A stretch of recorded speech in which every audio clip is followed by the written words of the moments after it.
2 milliards de personnes dans le monde dépendent de la culture et de la vente du bambou et de ses dérivés. La valeur économique de production du bambou est estimée à près de 60 milliards de dollars et l'Asie passe pour être le premier continent exportateur des produits issus du bambou et 88% de part du marché mondial selon le guide de mise en place de gestion et d'exploitation des plantations de bambou au Cameroun, rédigé par Forêt et Développement Rural, entendez FODER. Le bambou, cette herbe géante qui s'adapte tant dans les zones tropicales que tempérées, est une véritable mine d'or qui pourrait révolutionner au fil du temps l'économie mondiale et plus particulièrement les pays en voie de développement. L'Afrique s'active de plus en plus pour le développement de cette filière dans le but d'améliorer les moyens de subsistance de ses populations. Le Ghana, l'Éthiopie et Madagascar en sont des exemples.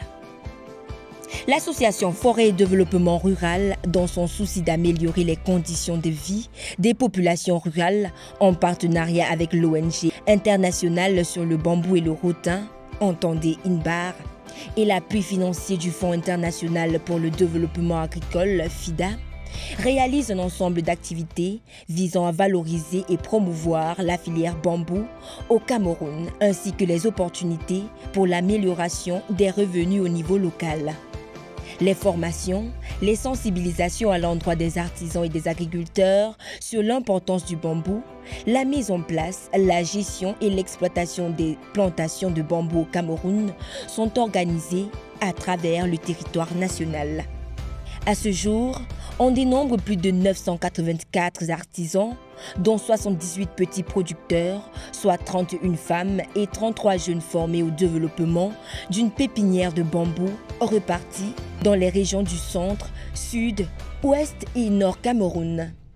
Commencer avec monsieur le délégué et madame Wadou sur l'affaire des bambous, où au départ moi je ne connaissais même pas ce que le plante bambou. Mais aujourd'hui, Dieu merci, nous avons reçu la formation sur la plante bambou qui pourra vraiment avec le temps nous aider à propager le bambou dans le Grand Nord en général et en particulier dans l'arrondissement où moi je suis, à Lagdo. Dieu merci. Nous avons commencé, comme j'avais dit, avec monsieur le délégué. Aujourd'hui, le directeur et avec le promoteur et les autres sont allés trouver notre champ bambou qu'on a fait comme un champ d'expérimentation. Et même ils vont nous dire à la fin comment ils ont trouvé les champs qu'on a fait à Lagdo. Je demande donc à nos collègues qui sont ici, il ne faut pas qu'on prenne cette formation-là pour mettre dans la poche, mais plutôt c'est pour aller pratiquer ça dans nos zones respectives, que chacun de nous rentre avec cette formation qui est capitale pour nous, et puis il part aussi faire quelque chose chez lui pour dans 3 mois, si encore les gens de Yaoundé reviennent, ils passent, ils trouvent que chacun de nous a quand même pu faire quelque chose. C'est tout ce que moi je dis. 2 pépinières d'une capacité de 10 000 plants ont été mises en place par FODER dans le site de l'Anafor, dans la ville de Mbalmayo, région du centre Cameroun. Un château d'eau d'une capacité de 5 000 litres a été construit dans le même site de l'Anafor. 850 autres personnes ont été formées sur la technique de récolte, la chaîne de valeur du bambou et sur le réseautage dans les régions du centre, sud, est, littoral, ouest et nord Cameroun. Je m'appelle Mme Apollo Vidajalet, je suis déléguée du GIC Effort. Je fais dans la transformation de tous les produits agricoles. Je ne savais pas que ça avait des vertus thérapeutiques, je ne savais pas que ça avait des vertus cosmétiques. Je ne savais pas que le bambou était utile. Après cette formation, comme je suis déjà dans la transformation, je voudrais aller pratiquer, surtout dans les vertus thérapeutiques. Surtout aussi parce que comme je fais dans les savons avec le cacao, je voudrais faire des boîtes pour mes savons, l'emballage pour mes savons. ça sera encore comme ma société aussi, c'est JL Nature, ça sera vraiment naturel. Je peux dire que j'ai eu beaucoup de plus et je vais aller pratiquer. Ça me fera beaucoup de choses dans ma vie. Je vous remercie. On m'appelle Ayumo Jean. Je suis président, n'est-ce pas, d'une association, la nommée Traînée de Solidarité. Je suis venu en formation à Biéyem pour savoir comment est-ce qu'on pouvait, n'est-ce pas, utiliser le bambou de Chine. On a vu comment est-ce qu'on pouvait couper le bambou de Chine. Quel est le bambou qu'il fallait effectivement couper.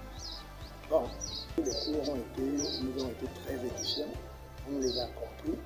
Et après, ça nous a excité maintenant, n'est-ce pas, à entrer avec bravoure, à entrer avec force pour pouvoir, n'est-ce pas, former d'autres qui n'ont même pas été, n'est-ce pas, à la formation, pour qu'ils soient intéressés et pour que nous puissions travailler ensemble. Je vous signale que désormais, de plus en plus, il y aura, n'est-ce pas, des bambous cultivés et non plus sauvages, parce qu'il y en a ceux qui sont là-bas, qui sont sauvages. Mais à cet effet, nous sommes donc obligés d'appeler, n'est-ce pas, les exploitants,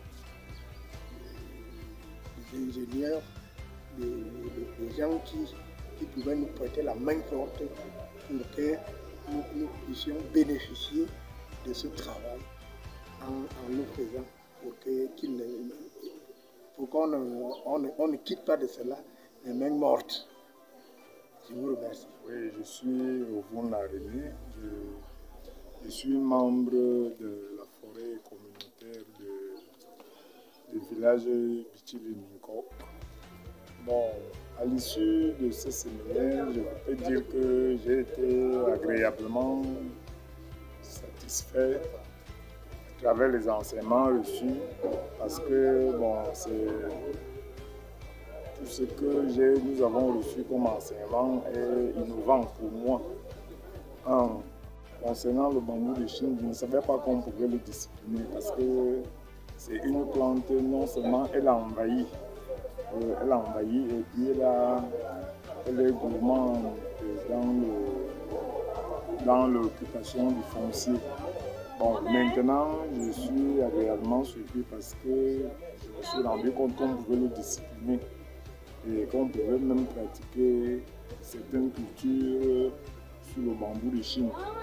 Donc, je sors de ce séminaire avec un sentiment de satisfaction parce que j'ai vraiment beaucoup appris.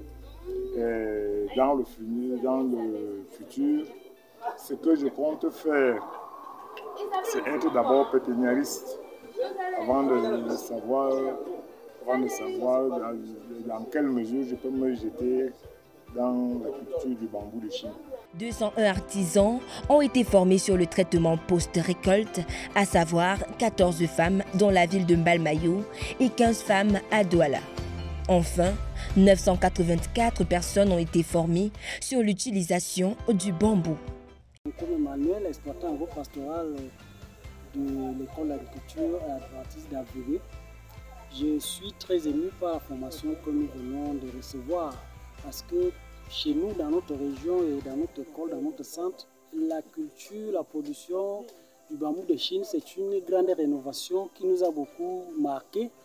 Et par ailleurs, quand on a vu tout ce que le bambou de Chine peut nous apporter dans le domaine de l'agroforesterie, dans le domaine culinaire, dans le domaine nutritionnel, dans le domaine de la pharmacopée et ainsi de suite, cela nous a beaucoup touchés et ça nous incite vraiment à nous lancer dans ce domaine de la culture du bambou de Chine. En outre, comme moi j'aime l'artisanat, avoir les dérivés de tout ce que nous avons vu, les salons, les canapés, les lits, etc. Cela m'envoie directement dans l'envie de commencer la fabrication de ces choses. Mais en particulier, j'ai beaucoup adoré le domaine de la production. J'envisage à partir de cet instant même créer des pépinières du bambou de Chine. Ces différentes séances d'apprentissage ont permis aux artisans et petits agriculteurs de maîtriser la production du bambou, sa transformation et sa commercialisation. Grâce à FODER, les personnes formées sont désormais outillées pour la transformation du bambou en objets de valeur comme des amplificateurs de son et bien d'autres. Certains d'entre eux ont la capacité de mettre en exergue le côté nutritionnel du bambou dans la fabrication du thé ou des jus à base de bambou. Une curiosité et un délice pour les consommateurs. Autant de choses qui permettront à ces apprenants d'accroître leurs revenus et d'améliorer leurs conditions de vie grâce au développement de la filière bambou. Une preuve indélébile que le bambou peut à suffisance contribuer à l'émancipation des communautés rurales au Cameroun.